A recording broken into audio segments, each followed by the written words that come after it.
The drumbeat of industrial action, known as strike, in by the nation is getting louder and louder. The Nigerian Labour Congress is spoiling for another strike in view of the present economic conditions being faced by Nigerians following the removal of fuel subsidy. Can Nigeria afford a strike today despite the state of the economy? Let's look at the crucial sectors that will be shut down: the energy, transports, banking, and other critical sectors will no doubt grind the already fragile economy to a halt. Perhaps it's important to look back to the first industrial action in June 1945, led by late Pa Michael Imodu. The demand then was a review of the minimum wage in the face of high inflation rates, price increase, and stagnant growth. As a result of the 2 month strike, the wages of workers were increased, and that was cited as a turning point in Nigeria's labor relations. Today, as the federal government and the organized labor standoff gets in a desperate race against time, it's imperative to count the gains and losses of going on an industrial strike. Implication is that even the demands will be delayed. Because when labor goes on strike, government establishments are shut, ministries are shut, agencies are shut, okay, the banks are shut, and these are institutions that are even meant to implement the demands that labor is asking for. So the implication on the economy is, of course, negative. Now the president is in the U.S. about now maybe addressing the UN General Assembly.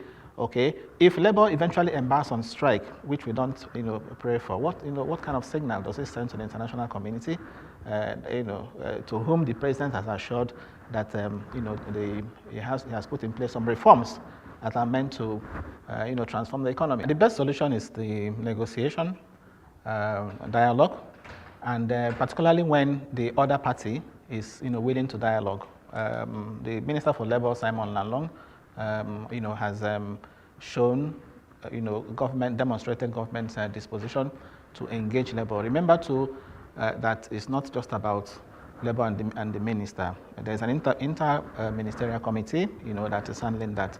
So I think, particularly now that the government has given a time frame, within which some of these things are expected to materialize. For example, the issue of compressed natural gas powered vehicles. The government was talking about getting in those buses between now and March next year. The issue of the refineries, for example, which is also one of the issues that are on the table.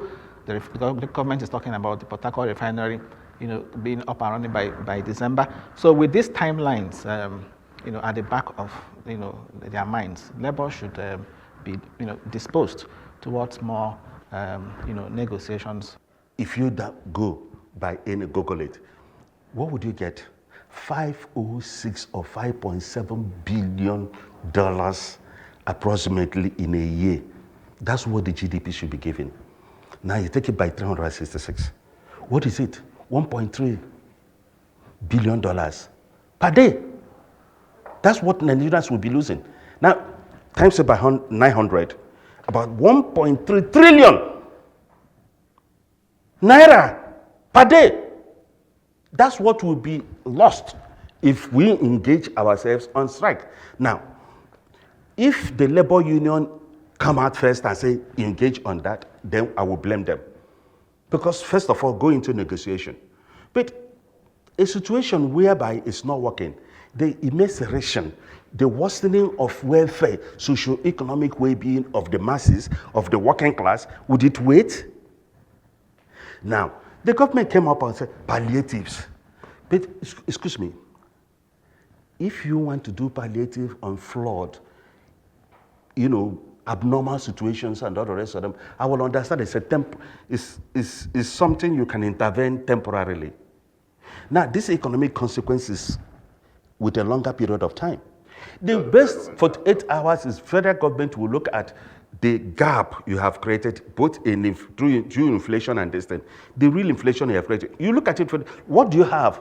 From there, you start ameliorating, because you start ameliorating the workers by making sure that at least you increase the wages and salaries. That's the only way to do it. In less than 48 hours to the D-Day, With both the federal government and Labour refusing to budge, is there a middle ground for both parties to agree on to rescue the economy from plunging into the jaws of the most dreaded nightmare? As the clock ticks, the signs are definitely not the best as the nation stands at this crucial juncture, waiting for a lifeline, an intervention that may require a strong political will and critical thinking for Nigeria to find its way out of the woods. Benga Ashiru, Arise News.